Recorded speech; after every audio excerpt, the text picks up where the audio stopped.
Never give beta bills to your parents. That's a long story, but just don't do it.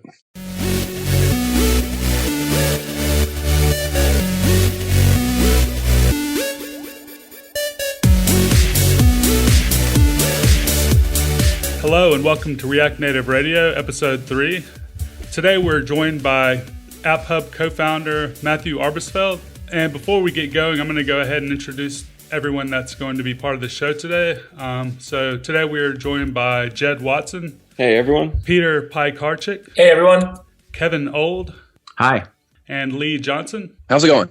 And my name is Nader Dabbit. So Matthew, before we get into AppHub, can you give us a little bit of background about yourself? Sure. So I grew up around Boston in a place called Lexington, Massachusetts, and I went to school at MIT, studied computer science there, and one of the summers I worked at a place called Meteor. I'm sure a lot of JavaScript developers out there are familiar with Meteor, and when I was there, I worked on basically the mobile Meteor platform. So kind of that experience inspired me to work on AppHub and, have dabbled in JavaScript for the past few years. So it's a really exciting time, I think, to be, in the JavaScript community and working on these types of things. So, yeah. Cool.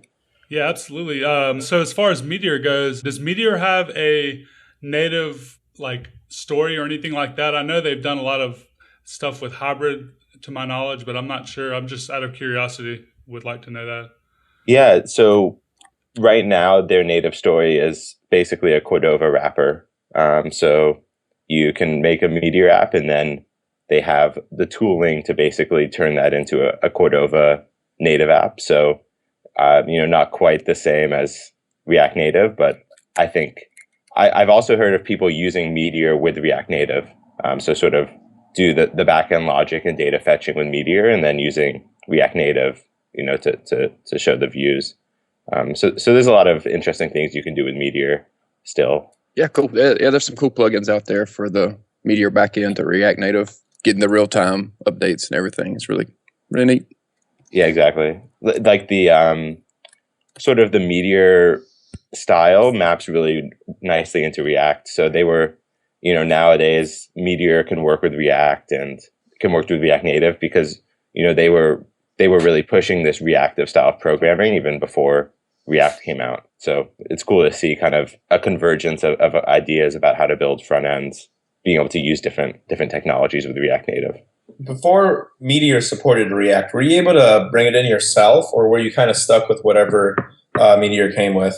It was possible. It definitely wasn't easy or as good as it is now.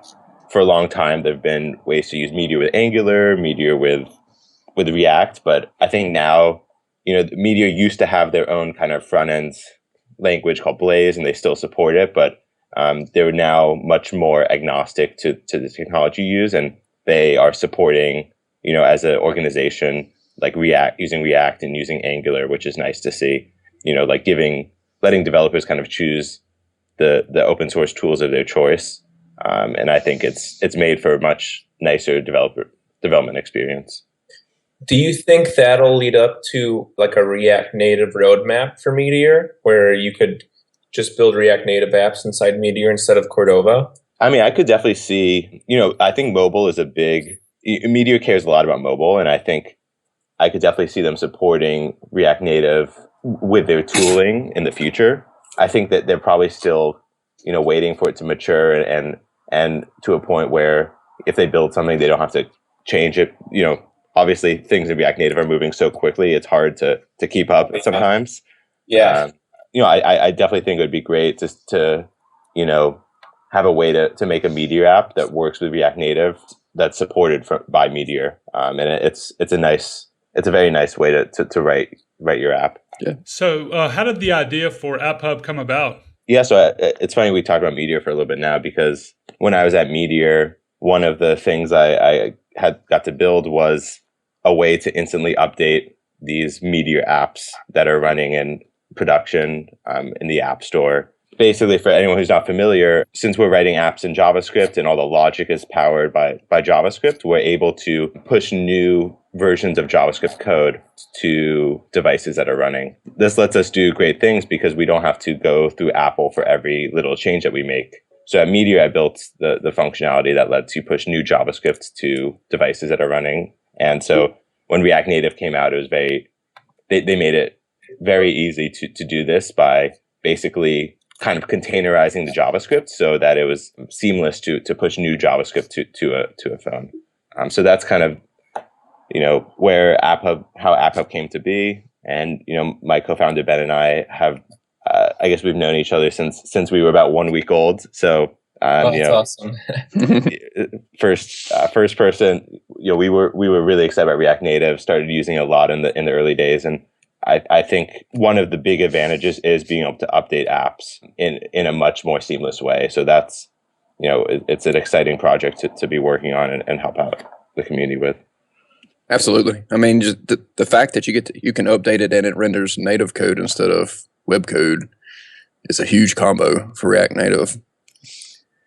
Yeah, it's great that I think it's actually one of the reasons that people are starting to use React Native is that there's much less friction when developing your app, and not only pushing code to production, but also if you're developing your app, beta testing, A/B testing, all of these things become much more straightforward if you're using JavaScript because it's an interpreted language and you don't have to worry about platform differences or compiling code for different platforms and pushing new binaries. So it's really made for like a much nicer development experience. So you guys in the CI process, do you handle really the app push update step, or do you do some scripting in there as well? Yeah, so basically we're working on more kind of CI tooling, but right now, so if you create an app for the iOS App Store, you basically create this file called an IPA file. And this contains, your binary, your JavaScript code, any images or other assets that you have. So you can push that to the App Store, and then that goes through the App Store, and users can download it. And then with AppHub, you can basically give us new IPA files, and we will handle pushing new JavaScript to the phones, pushing new images to the phone. So we kind of handle the scripting of that and also the push to the phones. And then there are other issues with, the big question is, what if you have different native code running? How do you make sure that the version is in sync? How do you update images? So kind of these are the questions that we're working on solving. I think one of the most interesting things that you just mentioned is that, it's not just the JavaScript code that you're updating, but also other things like image assets, which to me goes beyond like the simple use case. It's fairly easy to sort of have this thing where, I could load my JavaScript from a server, I could cache that. That's pretty accessible, but you guys are going a lot deeper than that in terms of which parts of the app you can update. Maybe just for the benefit of everyone who hasn't or isn't familiar with AppHub, give us a quick overview of the stuff that you guys have got solved today and the problems that you're trying to address going forward. Sure, yeah. So the way React Native is designed, it's at least for iOS, it's great. You can point, say load JavaScript from this remote location, and it will do that. You could even cache it. But obviously an app has more than just the JavaScript code. So one of the big hurdles that we overcame with AppHub was how do you update images and other assets that are running on a device, and how do you keep these in sync with the version of the JavaScript that you're running? So that's one of the big hurdles that we've already solved. And obviously there are a lot more things that we're working on, like optimizations. So if you make an update to your app, you don't want to have to download all the new images and all the new JavaScript that's with that update. So ideally, you have a way of, having some sort of diff between new versions of your app. There's questions about, in the future, if you can split your app into different JavaScript bundles, how do you manage these effectively? If I change just one JavaScript bundle, ideally, I can just push that and swap it into the code that's running. Another question is, how do you do like hot code loading? So if you're if Facebook makes an update to their Facebook app, they don't force everyone to restart the app to get that update. They have ways of merging in new updates and making it a seamless experience. For people that have many concurrent users, you don't want to disrupt their experience using their apps. So how do you have intelligent ways of updating bundles? And then there's a whole set of questions as React Native matures. What if you don't have to ship all the JavaScript with your app? You could just ship the first loading screen JavaScript and then potentially asynchronously load other parts of the app, and really getting more to a web-centric model of distributing apps where it's not this like 100 megabyte giant thing, but a really lightweight application. So I think that there's like a lot of exciting questions to solve here, and we've kind of just gotten out the something that works, but there's a lot of ways we can really build on top of this and add more kind of more functionality. And where are the barriers for you guys? Like, where do you think it won't be able to go? Obviously, building, adding new libraries or native packages from NPM probably isn't something that there'll be a solution for because of the App Store guidelines, at least on iOS, that is. Yeah, so definitely that is a limitation where if you're adding new native modules, those have to go through the App Store review process. Hopefully we reach a point where React Native is the code that's distributed with React Native covers 95% of what you'd want to do with an app, where you very rarely have to update those native modules. And then, of course, there's still potential for updating native modules if you're doing things like internal distribution. If you're distributing, to your beta testers, you could still update native code that's running in the app. So that's really the limitation is iOS App Store. You can't update native modules, and hopefully there's some way to work around that in the future. But it doesn't seem like Apple would really be down with you pushing arbitrary binary code to an app. But we'll see.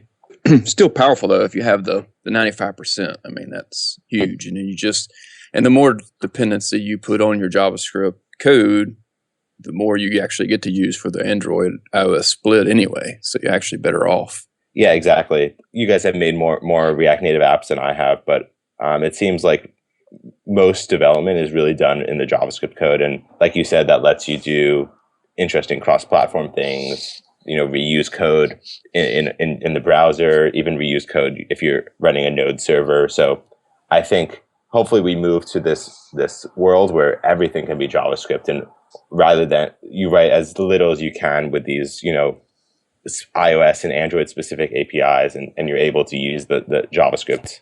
So, if React Native gets popular enough, maybe all the APIs are provided via JavaScript that you need. So that's kind of the hope.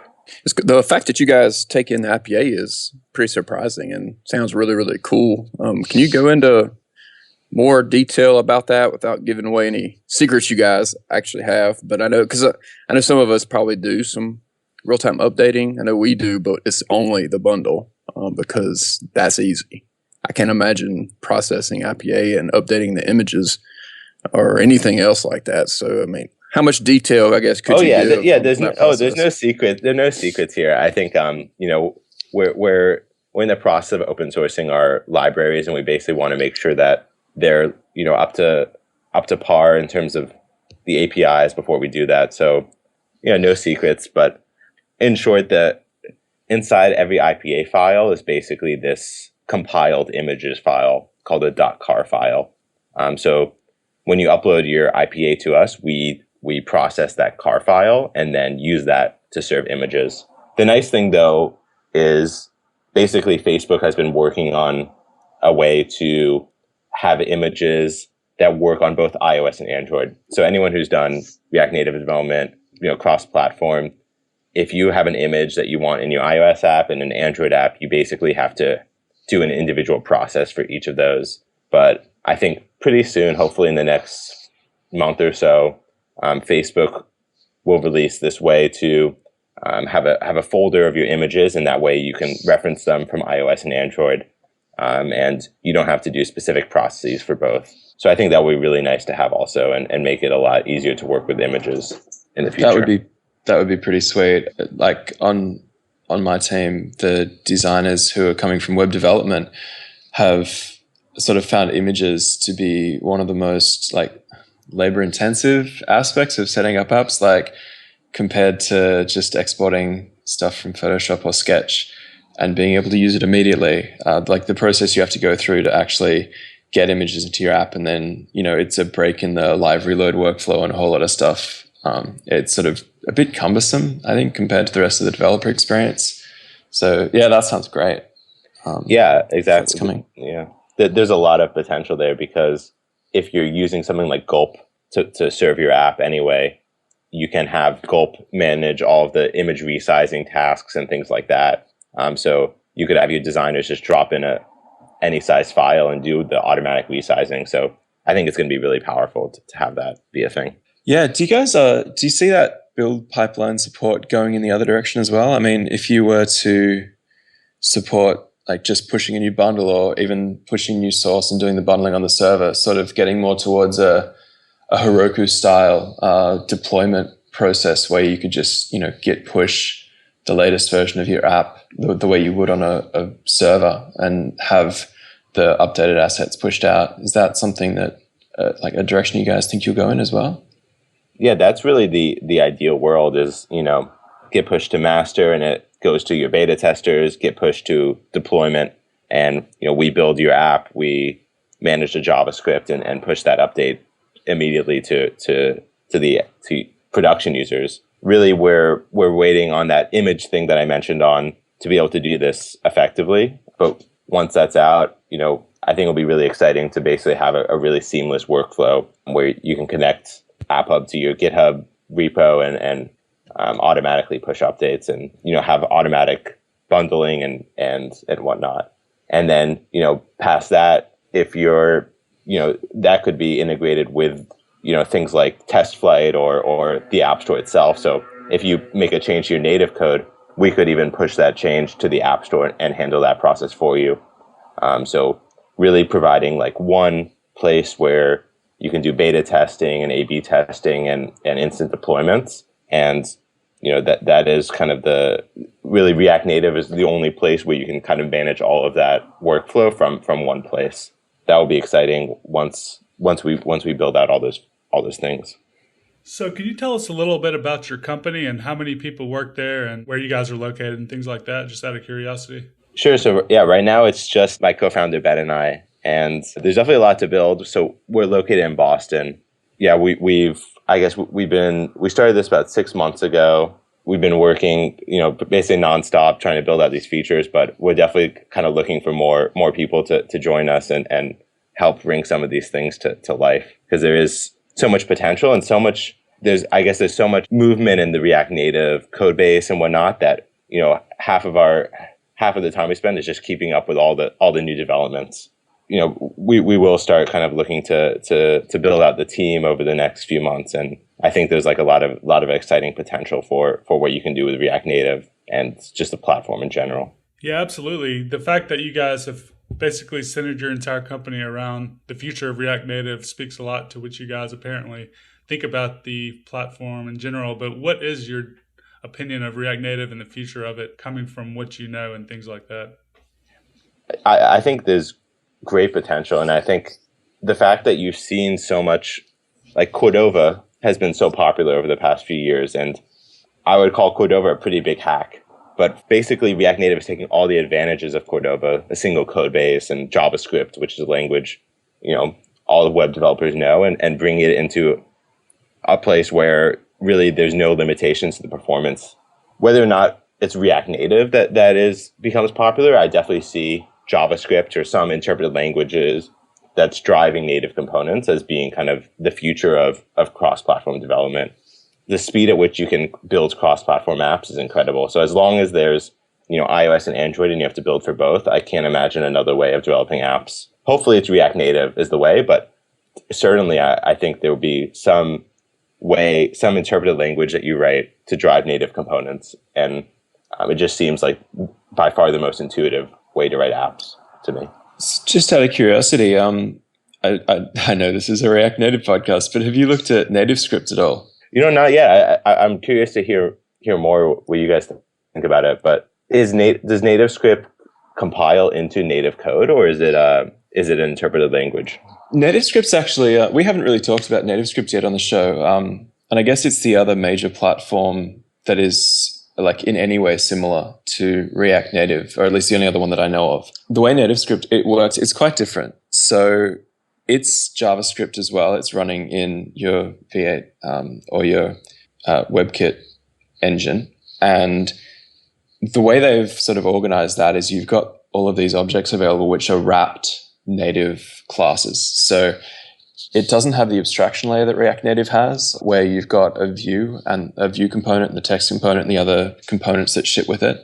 But instead, you've actually got a JavaScript object that represents, an NS string or, any class. Like I think they auto-generate sort of these JavaScript objects that expose all of the functionality, which is another interesting approach. Like in some ways, it's a bit more powerful than React Native is because from the JavaScript perspective, it means that you don't have to have a bridge that you've implemented to use any of the native functionality. Like everything that's in the platform is there out of the box. But I mean, for me, coming from the perspective of a React developer, what it's missing is then the same thing that is missing from web development before you've got React, which is, well, you've got the React Native Flexbox implementation, but you've also just got the virtual DOM concept and the whole component lifecycle to use. So I'm personally kind of hoping that those two concepts kind of converge down the track where React Native might end up taking on,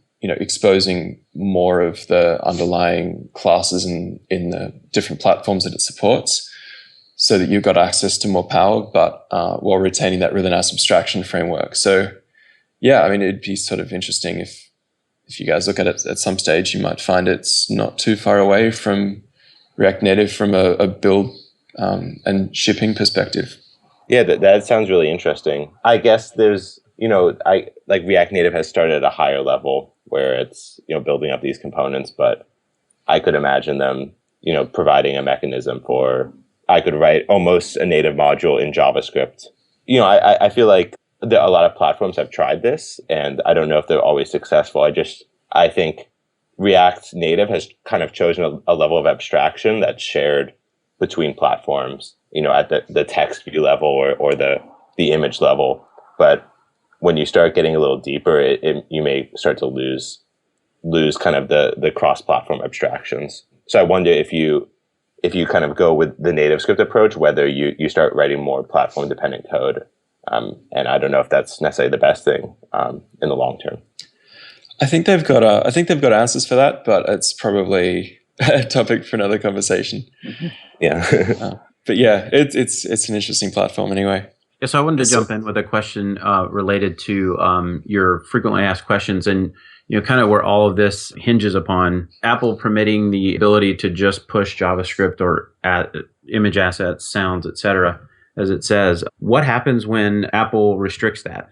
Obviously, the answer would be that would be a bad thing, but I'm wondering if you guys know a little bit more about this clause and can talk a little bit more about this section. Has it existed for a number of years? Is it pretty solid to base something off? I'm just interested in your kind of business intelligence as far as building a business based off of this. Yeah, so we've talked to Apple Legal pretty, we launched on Hacker News, and the following day we had a nice 3-hour conversation with Apple Legal. And basically the gist of it is, for many years, you've been able to put web views in your apps and have dynamic content loaded. Any kind of JavaScript interpreted code update, they're okay with. That being said, developers shouldn't, change their Dora the Explorer app into a zombie apocalypse app. So kind of, respecting the core functionality of your app and not changing that through an update is important.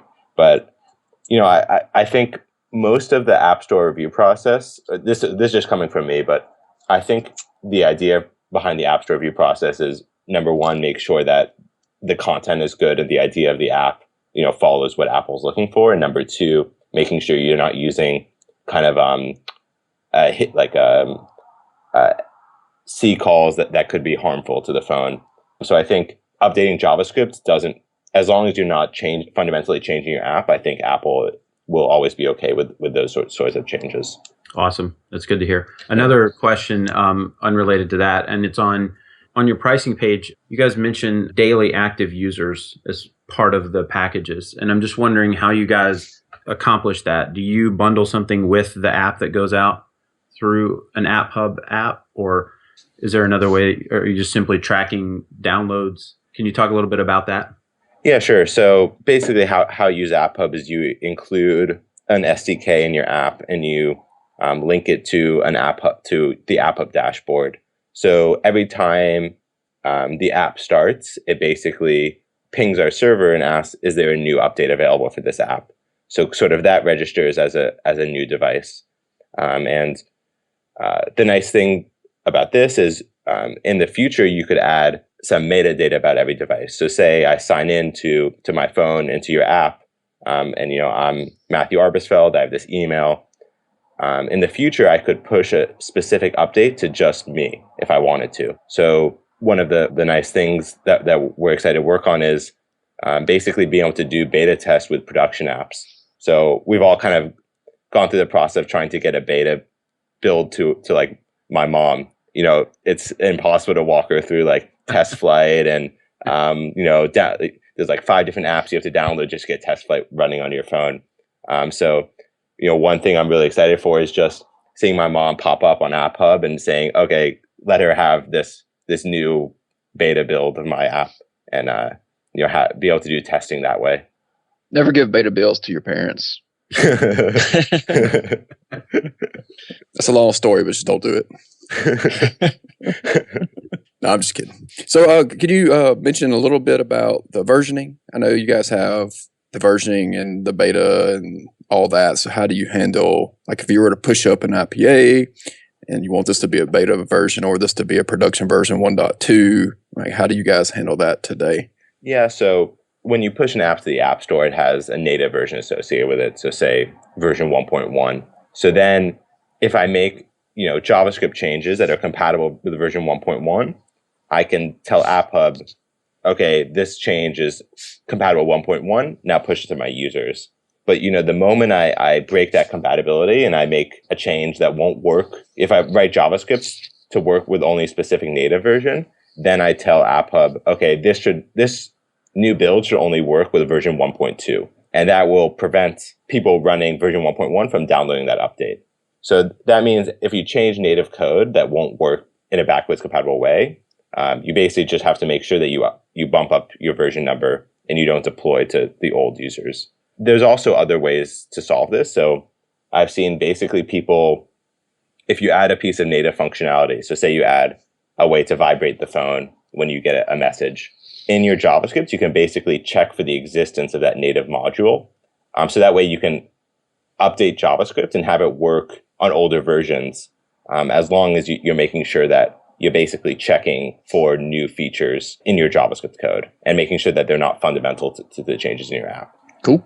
So you had mentioned something about the daily users and the SDK check-in, but what counts a user as daily? Like, how does that count work? Because your pricing is based on the number of daily active users. Yeah, so basically every phone kind of has this individual identifier associated with it on a per app level. So every time a phone connects, it sends the AppHub server this identifier. And then we keep track of the unique identifiers over the course of 24 hours. And then kind of the nice thing we can do here is display, how many users have each version of your app, how many users have downloaded your app in total, how many users are upgrading now to the newest version. So kind of that's why we use this unique identifier to do this. And yeah, like I said, in the future, we can kind of do more intelligent knowledge about each device. So, you could even imagine sending the location of every phone and then pushing a build to only your North American users, or push a build to 30-40% of your users as like a stage rollout. So these are kind of the things we're working on now on building out. Seems like a great opportunity to do app analytics as well.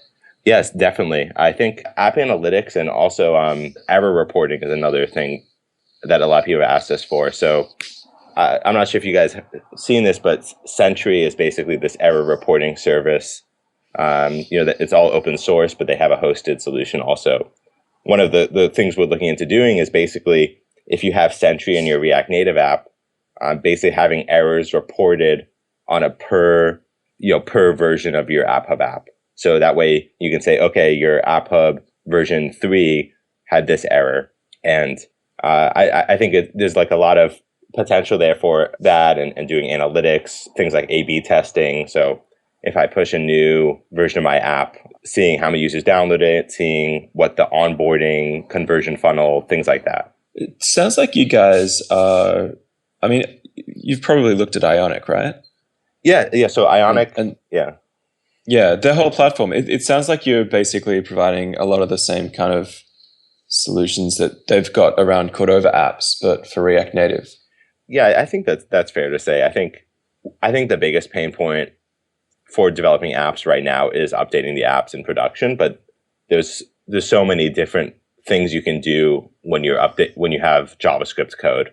Things like beta testing, A/B testing, staged rollouts, instant deployments. It's all possible if you're using JavaScript. Ionic has definitely done a great job of it with their Ionic deploy, and you have things like PhoneGap, Adobe Hydrate, things like that have solved similar problems in Cordova. So I definitely think we're trying to kind of provide the platform to make it really easy to iterate on your React Native apps. In the future, we could potentially support Cordova, but I think React Native has just seen so much momentum, and it's such a nice developer experience. There's so much potential here. Well, and tools like yours, I think, help people go from that, oh, this is a great idea, to, well, this is viable for a production application, right? Because you have to answer those questions that you guys are answering. You have to answer the question of, how am I going to push updates? How am I going to keep up with version? How am I going to keep all of that straight? And React Native is so new that people are trying to figure it out on their own. So you guys are kind of ahead of the curve, I think, in giving people that option. Yeah, I think, a lot of the great thing is a lot of React Native developers are coming from a web background where you're used to pushing to Heroku, and it's updates, and you can have a staging Heroku server and your production Heroku server. And it's definitely a step backwards when you go into the mobile world, and you now have Play Store and the App Store and Test Flight and Hockey app and who knows what. And, kind of providing a similar ease of development experience is definitely like a thing we're excited to work on. And I think that the React Native Playground guys, I have to put in a plug for them, have also done a great job of basically, you don't even need, Xcode and all of these tooling running on your computer. You can just get started in the browser. So I think things like that are really going to make mobile development much more accessible to the whole world. It's great that you just mentioned React Native Playground. I've sort of been in the back of my mind to ask, like, where do you see AppHub fitting in the greater React Native community, or the greater React community? Like, which services have you thought about? Sort of, if you look at React Native as a puzzle, right, and you're one of the pieces or a couple of the pieces, what's your view on that whole ecosystem? Yeah, so I mean, Ben and I are good friends with the React Native Playground guys, and I think really where we see ourselves fitting into the, you have an app, you've done maybe a little bit of local testing, and you've put on some of your friends' phones, but now you want to go deploy to beta users and start the process of deploying your app. So I see us kind of taking it on from, your app's in a beta stage. How do you then get that all the way from beta to testing to beta users to production? And I think the React Native Playground guys are really making it as easy as possible, kind of in the experimental phase where you have an idea and you want to start playing around with it and sharing some prototypes with friends. So I think there's a really nice kind of interplay there. And one thing we've talked about is basically, one of the great things about React Native Playground is, you can share apps so quickly with people by just sending them a link, and they download the React Native Playground app and it's good to go. So I think it'd be cool to have a similar process for AppHub, where if you have a beta build, rather than making them download your specific build, maybe it's available in React Native Playground as well. So, I think there's a lot of potential for, making the integration of these services more seamless. And another thing would be like, I think there will come a point where it's no longer React Native. It's actually React with a native iOS component, native Android component, and a web component. So then how do you have true cross-platform development where one code base that works in iOS and Android and web and even desktop, and basically supporting that cross-platform development by maybe hosting, your web component of the app and providing a desktop shell for your app. So those are some of the things we're also looking into. So basically taking your production app and making it available to as many people as possible and providing instant updates. Yeah, that's really cool. I think with things like Electron around, and then the distribution model of the App Store for Mac app developers, and same thing with the Windows Store, it's sort of back into the same paradigm where if I want to get my app distributed through this central store, then I've got to learn all these new processes. And yeah, if there's a way to ship React apps for desktop in Electron, and it's all kind of tied into this system where you can also ship native apps to iOS and Google Play stores. That's really cool. Yeah, definitely. I think that's really cool. And one of I don't know if you guys have checked out, I think it's called N1 or N2. It's basically, there's a company called Nihilus, and they make an email API. And they just recently came out with this app, an email client app that's built in React. And one of the things they provide is a way to write plugins that are in React. And so you can download kind of these add-ons to your email client. So I think, I feel like more and more apps can provide kind of a way to write plugins to provide functionality, and you could write a plugin that works not only in your web app and your desktop app, but also in a React Native environment. So I think there's like a lot of potential for having more modular apps that use React and JavaScript to let developers add functionality to apps, which is really exciting to me. Plugin support for mobile apps, I think you just blew my mind. Yeah. Cross-platform plugins. That's an amazing idea. I mean, it sounds like it would get crazy in the real world, but it's an amazing idea. Right. Yeah. So then you get into questions: how far would Apple, what is considered changing the app? But I think it would be cool if I have my Gmail app. I want to add an extra button. I can just write some code and push it to my Gmail app. It'd be pretty crazy. Well, I was about to type a little note in here saying we're going to wrap it up in just a moment. But yeah, so we are going to wrap it up shortly. Is there anything else that anyone wants to mention or ask? Or Matthew, do you have anything that we haven't really discussed that you think may be important for us to talk about? No, I think we basically went over everything. But yeah, if anyone is interested in trying out AppHub, shoot me a mail, matt@apphub.io. And also, if you're interested in helping out with our open source efforts, you also shoot me an email, and we can give you kind of beta access to the open source components, and then you can play around with those and start trying to host your own server. We're starting to look more into providing that sort of functionality. So, just out of curiosity, who's using your app? Are there any big players or interesting projects you want to tell us about? Yeah, sure. So I can mention the ones on our homepage, and we're really excited. NBC is one of our big users, and they're pushing out an app pretty soon called Incredible. And then I think there are a few other early React Native apps that are starting to use AppHub. So I'm not sure if you guys have seen on the showcase, but Spiro for Cancer is one that we're excited to support, and yeah, a few other apps out there also. I think a lot of people are still kind of getting started with React Native and are in the development stages, but yeah, a lot of exciting things in the pipeline. Cool. I know we're definitely looking at it here at School Status, and I've spoken to a few people that are also kind of looking at it.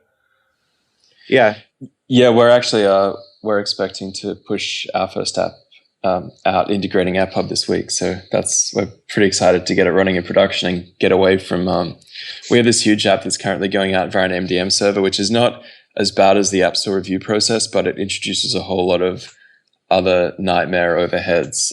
Basically, we got 1,000 installs on an MDM server, and updates are actually really hard. Like they take, the guy who's in charge of that about a day to actually do, just because MDMs are, it's not solid technology. So he is so excited about us actually rolling this app out with AppHub integrated into it. It's like, please, please, please let me never stay up all night making sure that everyone is running the latest version of this app ever again.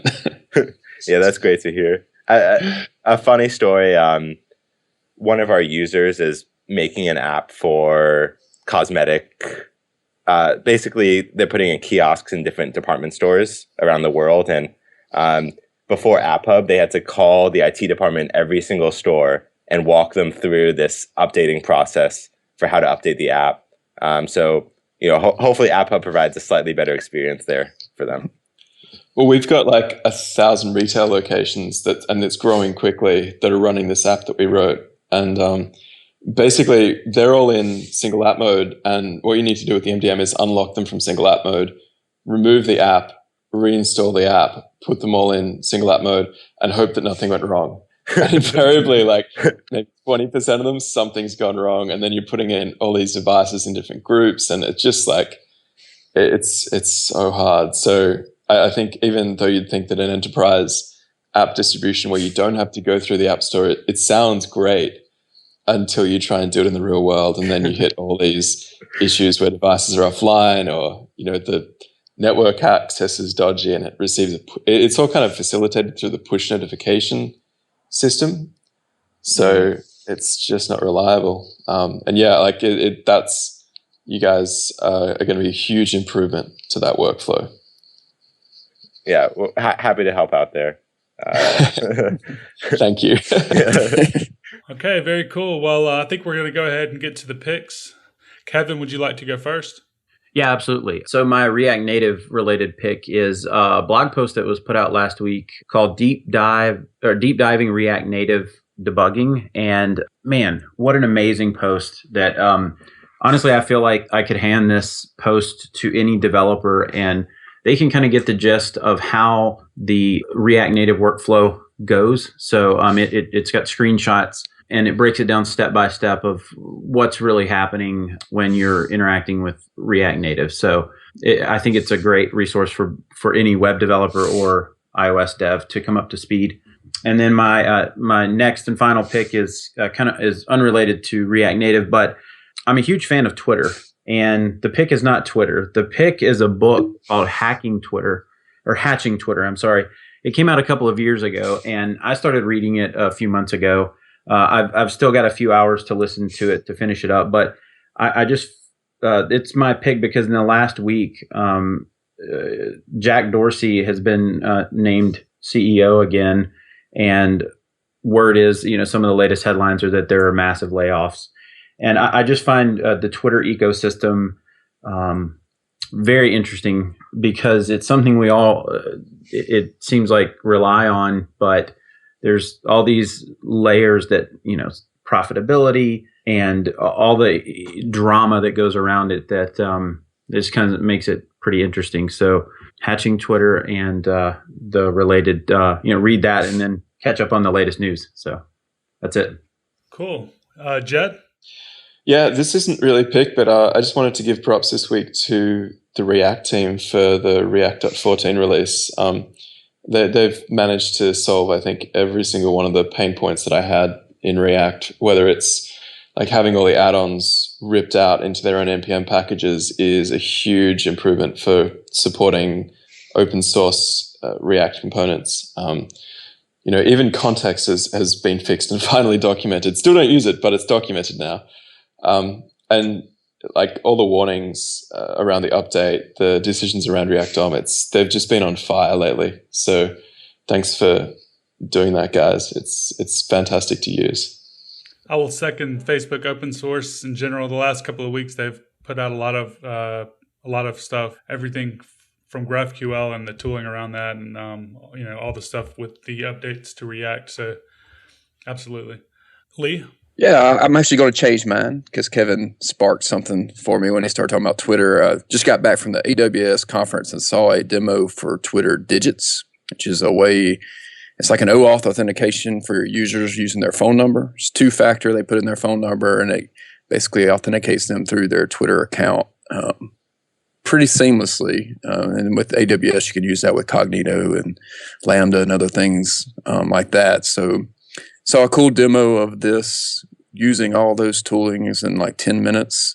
So for your single sign-on or easy entry for a user is a pretty cool option. It's a new thing by Twitter called Digits. Cool. We'll definitely link to that. Matthew?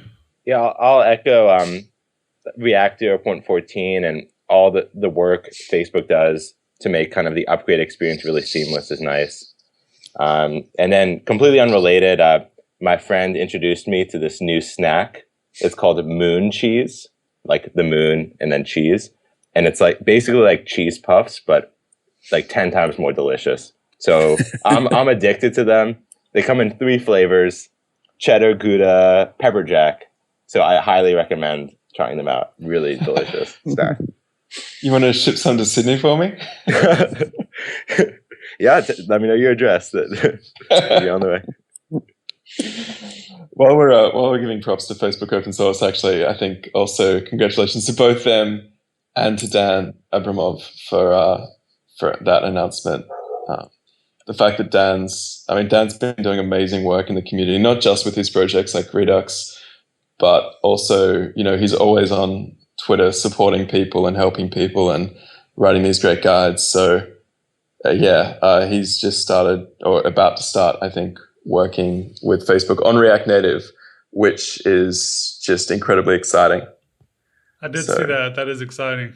Yeah, and I'm really intrigued because he's going to be working with the tooling specifically. So I'm very hopeful that we'll get a lot of really cool things a la Redux and Redux DevTools. So. Mm. Well, I'm going to pick it's kind of an online book written by Christian Alfani. It's actually kind of a cookbook. It's called the React Webpack Cookbook. So if you ever need to implement something into your Webpack config file and it has to do with React, you can basically find all of that broken up into simple to read and simple to understand modules. And it's really awesome. So I'll definitely link to that so anyone that wants to have that as a reference can take a look at it. Okay, well, we're going to go ahead and wrap up episode 3 of React Native Radio. Thank you, everyone, for listening, and we'll see everyone next week.